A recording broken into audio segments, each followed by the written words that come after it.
Aku merasa dia yang sedang kamu pikirkan sengaja menjauhi kamu supaya kamu tidak terlibat masalah di keluarganya. Sebenarnya dia ingin melindungi kamu, sebenarnya dia ingin menjaga kamu, dia meminta maaf sudah membuat kamu bingung dan melibatkan kamu dalam masalah dia dengan keluarganya.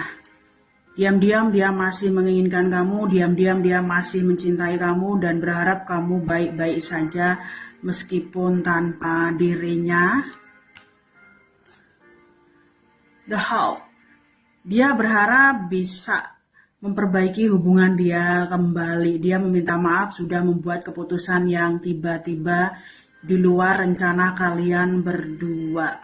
Ya, meskipun dia dan kamu terpisah saat ini, dia masih memantau diri kamu dari jauh dan setiap hari dia mencari tahu kabar tentang dirimu.